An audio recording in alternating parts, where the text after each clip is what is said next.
السلام علیکم ورحمۃ اللہ وبرکاتہ۔ الحمدللہ رب العالمین والصلاة والسلام علی سید الانبیاء وافضل المرسلین وعلی آلہ الطیبین الطاہرین واصحابہ الاکرمین اجمعین ومن احبہم وتبعہم بإحسان الی یوم الدین، اما بعد فاعوذ باللہ من الشیطان الرجیم، بسم اللہ الرحمن الرحیم۔ وقول اللہ عز وجل فیہ رجال یحبون ان یتطہروا واللہ یحب المطہرین۔ عن علی رضی اللہ عنہ قال قال رسول اللہ صلی اللہ علیہ وسلم مفتاح الصلاة الطہور وتحریمها التکبیر وتحلیلها التسلیم، رواہ ابو داود والترمذی والدارمی۔ قابل احترام ناظرین و سامعین محترم، السلام علیکم ورحمۃ اللہ وبرکاتہ۔ تمام تعریف اس پاک پروردگار اللہ رب العالمین کے لیے ہے جو رحمان و رحیم، کہ جس نے انسان کو پیدا کیا اور اس کو بیان سکھایا اور تعلیم و تعلم کو اس کے زندگی کا حصہ بنایا، اور سب سے افضل لاتعداد درود و سلام ہو ہمارے آقا و مولا محمد رسول اللہ صلی اللہ علیہ وسلم پر، آپ کی آل پاک اور آپ کے اصحاب اعظام اور آپ کے محبین و متبعین پر۔ معزز ناظرین، الحمدللہ اللہ تبارک و تعالیٰ کی توفیق اور اس کے خصوصی فضل و کرم سے درس حدیث زجاجۃ المصابیح میں اب تک 2 کتابوں کا اختتام ہوا۔ پہلا کتاب الایمان، دوسرا کتاب العلم، اور تیسری کتاب کا آغاز یہاں سے کتاب الطہارت کا ہونے جا رہا ہے۔ اور میں شکر گزار ہوں بزم طلباء خدیم جامعہ نظامیہ و محبان جامعہ نظامیہ جدہ کا، کہ جنہوں نے احقر کو اس خدمت کے لائق سمجھا، حالانکہ احقر اس خدمت کے لائق نہ تھا۔ اللہ تبارک و تعالیٰ سے دعا ہے کہ مولا کریم ان کے ان حدیث پاک کے خدمات کو قبول فرمائے اور اپنی شائع نشان ان کو اس کا بدلہ دنیا و آخرت میں عطا فرمائے، اور احقر سے بھی احادیث کے پیش کرنے میں مولا کریم جو کچھ بھی خطائیں ہوئی ہیں میرے مولا، تو اس کو اپنے فضل و کرم سے معاف فرما۔ عزیزان محترم، جیسا کہ آپ جانتے ہیں کہ حضرت سیدنا محدث دکن عبداللہ شاہ نقشبندی مجددی قادری قدس اللہ سرہ العزیز، آپ نے اس کتاب زجاجۃ المصابیح کی جو تالیف آپ نے فرمائی ہے، وہ مشکوٰۃ المصابیح کے طرز اور منہج پر آپ نے فرمائی ہے، اور صاحب کتاب کا یہ طریقہ کار رہا ہے کہ بھی وہ جن احادیث کو بیان کرنے کا ارادہ کرتے ہیں، جس نئی کتاب کا آغاز کرتے ہیں، تو پھر اس کتاب سے متعلق قرآنی آیات جو ہوتی ہیں اس کو وہ بیان کرنے کا اہتمام کرتے ہیں۔ تو لہذا حضرت محدث دکن علیہ الرحمۃ والرضوان نے بھی آپ ہی کے اسی نہج کو اختیار کرتے ہوئے کتاب الطہارات کی حدیثوں سے پہلے آپ نے طہارت سے متعلق آیت قرآنی کو آپ نے کوٹ کیا، اور وہ 11ویں پاری کی آیت ہے، فیہ رجال یحبون ان یتطہروا واللہ یحب المطہرین، کہ اس میں یعنی کہ اس مسجد قباء میں رجال یحبون ان یتطہروا، ایسے لوگ ہیں کہ جو خوب پاک صاف ستھرا ہونے کو پسند کرتے ہیں، واللہ یحب المطہرین، اور اللہ رب العزت بھی خوب صاف ستھرا رہنے والوں کو پسند فرماتا ہے۔ معزز ناظرین، یہ آیت کا آخری حصہ ہے۔ اس سے پہلے جو آیت مبارکہ ہے کہ لا تقم فیہ ابدا، اس میں مسجد ضرار جو منافقین نے مسجد قباء سے قریب ہی میں اپنے ناپاک عزائم کو مکمل کرنے کے ارادے سے جو مسجد ضرار کو انہوں نے تعمیر کی تھی، اللہ رب العزت اس مسجد سے متعلق اپنے حبیب پاک صلی اللہ علیہ وسلم کے لیے حکم فرما رہا ہے کہ لا تقم فیہ ابدا، اے محبوب صلی اللہ علیہ وسلم آپ کبھی اس میں قیام نہ کریں۔ لمسجد اسس علی التقوی من اول یوم احق ان تقوم فیہ، یقیناً وہ مسجد کہ جس کو پہلے دن سے ہی یعنی کہ اس کے وجود کے وقت سے ہی، کہ جس مسجد کو تقوی کی بنیاد پر جس کی بنیاد رکھی گئی ہے، وہ زیادہ حقدار ہے کہ آپ اس میں قیام کریں۔ فیہ رجال، اور وہ مسجد قباء کہ جس میں چند لوگ ہیں جو ایسے ہیں کہ یحبون ان یتطہروا، کہ وہ خوب پاک صاف ستھرائی کو پسند کرتے ہیں، واللہ یحب المطہرین، اور اللہ رب العزت بھی خوب صاف ستھرا رہنے والوں کو پسند فرماتا ہے۔ عزیزان محترم، مسجد قباء میں قیام فرما انصار صحابہ کے متعلق ان کی تعریف میں یہ آیت مبارکہ نازل ہوئی کہ جو خوب پاک صاف ستھرائی کو پسند کرتے تھے اور پاکی کا ایک مخصوص طریقہ انہوں نے اپنایا ہوا تھا۔ چنانچہ جب یہ آیت مبارکہ نازل ہوئی، بہت سی حدیثیں اس آیت کے تفسیر میں موجود ہیں۔ ایک حدیث میں آپ کے گوشے گزار کرتا چلوں کہ جب یہ آیت مبارکہ نازل ہوئی تو اللہ کے رسول صلی اللہ علیہ وسلم اور ان کے ساتھ مہاجرین صحابہ مسجد قباء کی طرف چلے، یہاں تک کہ وہ سب مسجد قباء کے دروازے پر کھڑے ہو گئے۔ پھر جب دیکھا کہ وہاں پر مسجد قباء میں انصار صحابہ وہاں پر بیٹھے ہوئے تھے، تو حضور پاک صلی اللہ علیہ وسلم نے ان سے سوال فرمایا کہ کیا تم مومن ہو؟ تو وہ خاموش رہے۔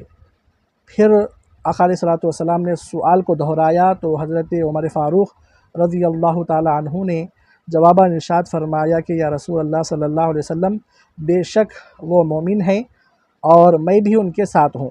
تو اللہ کے رسول صلی اللہ علیہ وسلم نے ان سے 3 سوالات فرمائے۔ سب سے پہلا یہ کہ کیا تم تقدیر سے تم راضی ہو، قضاء سے تم راضی ہو؟ تو وہ انصار صحابہ نے کہا ہاں۔ پھر دوسرا سوال کیا کہ کیا تم بلا پر صبر کرتے ہو، آزمائش پر صبر کرتے ہو؟ تو انہوں نے کہا ہاں۔ پھر تیسرا سوال کیا کہ کیا تم خوشحالی میں، کیا تم اللہ کا شکر ادا کرتے ہو؟ تو انہوں نے کہا کہ ہاں۔ تو اللہ کے رسول صلی اللہ علیہ وسلم نے ارشاد فرمایا کہ رب کعبہ کی قسم تم لوگ مومن ہو۔ پھر آقا علیہ الصلوۃ والسلام ان کے درمیان تشریف فرما ہوئے۔ پھر ان سے سوال کیا کہ اے گروہ انصار، اللہ رب العزت نے یقیناً اپنے کلام میں تمہاری تعریف فرمائی ہے، اور آقا علیہ الصلوۃ والسلام نے ان سے سوال کیا کہ وہ طہارت کا وہ کون سا طریقہ ہے، وہ کیا چیز ہے کہ جس کو تم وضو کے وقت اور استنجا یعنی طہارت سے فارغ ہونے کے وقت جن کو تم کرتے ہو، کہ جس کی بنا پر اللہ رب العزت نے اپنے کلام میں تمہاری تعریف فرمائی ہے؟ تو انہوں نے کہا یا رسول اللہ صلی اللہ علیہ وسلم، جب بھی ہم استنجا کے لیے طہارت سے فارغ ہونے کے لیے ہم جاتے ہیں تو ہم وہاں پر 3 پتھروں کا استعمال کرتے ہیں، یعنی کہ 3 پتھروں کے استعمال سے ہم طہارت حاصل کرتے ہیں۔ یعنی کہ 3 پتھروں سے سب سے پہلے طہارت کو یعنی کہ ناپاکی کو زائل کیا جاتا ہے، پھر اس کے بعد ہم پانی کا استعمال کرتے ہیں۔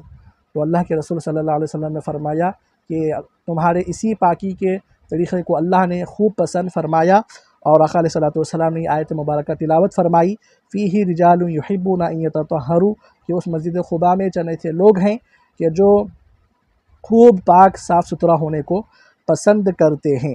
تو عزیزان محترم، طہارت، کتاب الطہارت یعنی کہ طہارت کی یہ کتاب کی طہارت کا یہ بیان ہے۔ طہارت کے معنی جو آتے ہیں گندگی اور ناپاکی کو دور کرنا، اور یہ گندگی اور ناپاکی یہ جسمانی بھی ہوتی ہے، روحانی بھی ہوتی ہے۔ تو دونوں قسم کی گندگیاں ہوتی ہیں، لیکن یہاں پر مراد جو ہے وہ ظاہری گندگی، اور وہ ظاہری گندگی میں 2 اس کی قسمیں ہیں۔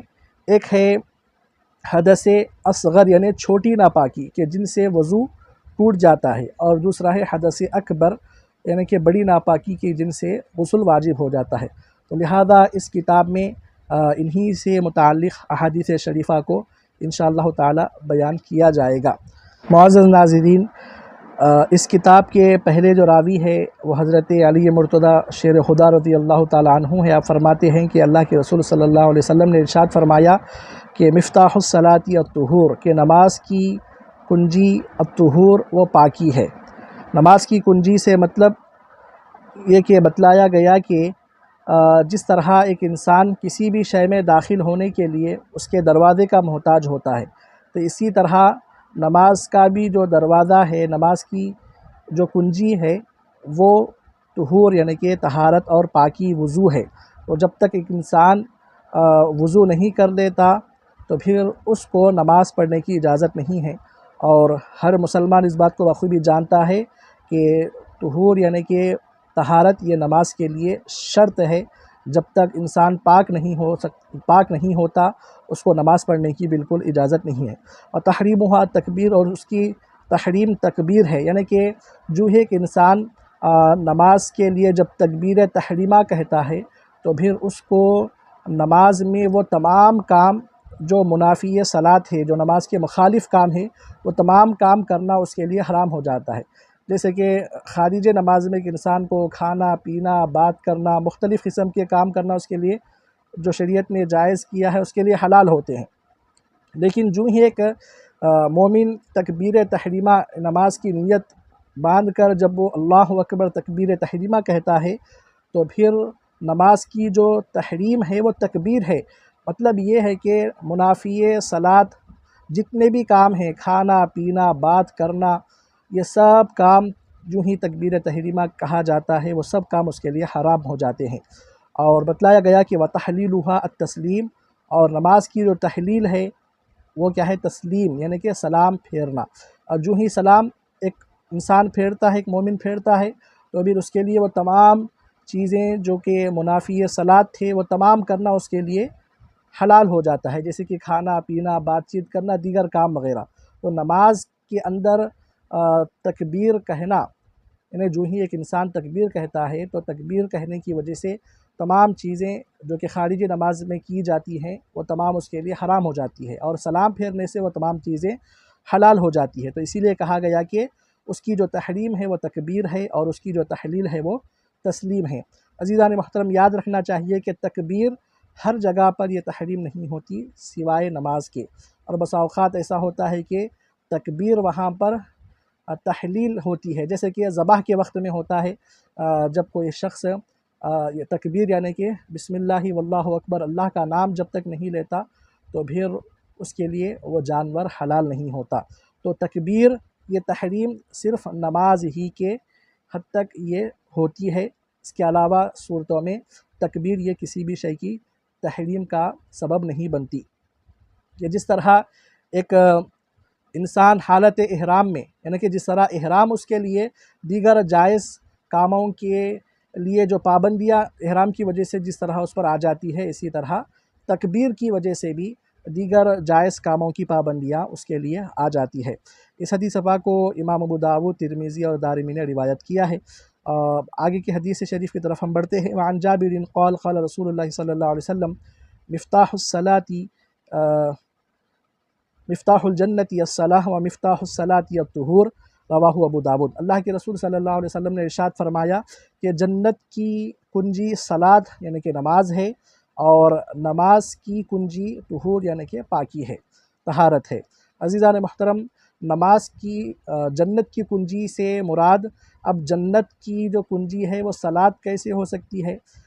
جبکہ ہم نے سابق حدیث میں پڑھا ہے کہ کلمہ توحید کہنا یہ کیا ہے؟ جنت کی کنجی ہے۔ تو اب جنت کی کنجی نماز کا مطلب یہ ہے کہ جنت کے اندر درجات کی جو کنجی ہے، یعنی کہ جس طرح جنت میں درجات ہیں، کم درجے والے ہیں، اوسط درجے والے ہیں، اعلیٰ درجات والے ہیں، تو نماز یہ جنت کے اندر درجات کی کنجی ہے۔ اور بتلایا گیا کہ وضو صلاۃ کی جو کنجی ہے وہ طہور یعنی کہ پاکی ہے۔ تو جنت کی کنجی صلاۃ یعنی کہ جنت کے اندر درجات کو حاصل کرنے کی کنجی نماز ہے، اور نماز کی جو کنجی ہے وہ طہور یعنی کہ طہارت حاصل کرنا ہے۔ اس حدیث پاک کو امام احمد نے روایت کیا ہے۔ اور ایک حدیث شریف ہم آپ کے گوشے گزار کر رہے ہیں۔ وعن شبیب بن ابی روح عن رجل من اصحاب رسول اللہ صلی اللہ علیہ وسلم ان رسول اللہ صلی اللہ علیہ وسلم صلى صلاة الصبح فقرأ الروم فالتبس عليه فلما صلى قال ما بال اقوام يصلون معنا ولا يحسنون الطهور وانما يلبس علينا القرآن اولئك رواه النسائی۔ حضرت شبیب بن ابی روح رضی اللہ تعالیٰ عنہ سے مروی ہے، انہوں نے ایک صحابی اصحاب رسول صلی اللہ علیہ وسلم میں سے ایک صحابی سے انہوں نے روایت کیا کہ اللہ کے رسول صلی اللہ علیہ وسلم نے صلاۃ الصبح یعنی کہ نماز فجر آپ نے پڑھی، فقرأ الروم، اور آپ نے اس نماز میں سورہ روم کی آپ نے تلاوت فرمائی۔ فالتبس علیہ، تو آقا علیہ الصلاۃ والسلام پر تشابہ ہو گیا، آقا علیہ الصلاۃ والسلام پر اختلاط ہو گیا، کچھ شک واقع ہو گیا۔ تو فلما صلی، پھر جب آقا علیہ الصلاۃ والسلام نے نماز پڑھ لی، نماز سے جب فارغ ہوئے تو فرمایا کہ ما بال اقوام یصلون معنا ولا یحسنون الطہور، کہ جو ہمارے ساتھ نماز تو پڑھتے ہیں لیکن پاکی اچھی طریقے سے حاصل نہیں کرتے، وانما یلبسو، اس کے سوا کچھ نہیں ہے کہ پاکی کا اچھی طریقے سے حاصل نہ کرنا یہ ہم پر قرآن کو اشتباہ تشابہ میں وہ ڈال دیتا ہے، یعنی کہ وہ لوگ جو کہ پاکی صحیح حاصل نہیں کرنے والے ہیں، وہ امام کے قراءت کو تشابہ میں، اختلاط میں ڈالنے والے لوگ ہوتے ہیں۔ تو عزیزان محترم، اس حدیث شریف سے کئی ایک مسائل ہم کو سمجھ میں آتے ہیں۔ ہمارے فقہا نے مفصلاً اس کے تفصیلات بیان فرمائے ہیں کہ چند نمازیں ایسی ہے کہ جس میں طوال مفصل ہم کو پڑھنا ہے، ان میں سے نماز فجر بھی ہے۔ تو اسی لیے آقا علیہ الصلوۃ والسلام نے نماز فجر میں سورہ روم کی تلاوت فرمائی۔ اور دوسرا مسئلہ یہ معلوم ہو رہا ہے کہ جو لوگ امام کے پیچھے رہ کر اگر وہ صحیح طریقے سے طہارت کو حاصل نہیں کرتے، لیکن ویسے ہی حالت میں صحیح طہارت کو حاصل کیے بغیر امام کے پیچھے جب وہ آ کر کھڑے ہو جاتے ہیں، تو پھر ان کے عدم ناپاکی، یعنی کہ صحیح طریقے سے پاکی حاصل نہ کرنا، اس کا اثر امام پر بھی ہوتا ہے۔ تو معلوم ہوا کہ امام جب اشتباہ میں پڑ جاتا ہے، امام سے جب غلطیاں ہوتی ہے، اس کا ایک سبب مقتدیوں کا صحیح طہارت کو حاصل نہ کرنا بھی ہوتا ہے۔ اس کی وجہ یہ ہے کہ جب مقتدی جب طہارت کو صحیح حاصل نہیں کرتا، تو ظاہراً جو کام کو صحیح نہیں کیا گیا، تو پھر باطن میں اس کام کا اثر امام پر پڑتا ہے۔ تو لہذا معلوم ہوا کہ روحانی طور پر امام کا جو اثر ہے مقتدیوں پر، اور مقتدیوں کا اثر امام پر ہوتا ہے۔ تو تبھی تو ظاہر میں جو کام، یعنی کہ طہارت صحیح حاصل نہیں کی گئی، پھر اس کا جو اثر ہے باطن میں، یعنی کہ قراءت کرتے وقت کس طرح اس کا اثر یہاں پر ظاہر ہوا۔ تو عزیزان محترم، معلوم ہوا کہ مقتدی جب صحیح طریقے سے پاکی حاصل نہیں کرتا، تو اس کا اثر امام پر ہوتا ہے۔ اور ضروری نہیں ہے کہ ہمیشہ جو غلطی امام سے ہو رہی ہے وہ مقتدیوں کے صحیح پاکی حاصل نہ کرنے کی وجہ سے ہوئی ہے، یہ ضروری نہیں ہے۔ کبھی کبھار امام سے بھی غلطی ہو جاتی ہے، چونکہ امام وہ بھی انسان ہیں، کبھی وہ اس کے خیالات جب بہک جاتے ہیں تو پھر اس سے بھی غلطی ہونے کا امکان ہے۔ لیکن عموماً جو ہوتی ہے وہ مقتدیوں کے طہارت کو صحیح حاصل نہ کرنے کی بنا پر ہوتی ہے۔ اسی لیے آقا علیہ الصلوۃ والسلام نے ارشاد فرمایا کہ لوگوں کو کیا ہوا کہ وہ لوگ ہمارے ساتھ نماز پڑھتے ہیں، لیکن وہ طہارت کو اچھی طریقے سے حاصل نہیں کرتے، اور فرمایا کہ یہی وہ لوگ ہیں کہ جنہوں نے ہم پر قرآن کو تشابہ میں ڈال دیا ہے۔ اس حدیث پاک کو امام نسائی نے روایت کیا ہے۔ آخر میں اللہ کی بارگاہ میں دعا ہے، مولا کریم ہم کو ان حدیث کو سمجھنے اور اس پر عمل کی توفیق عطا فرما، آمین۔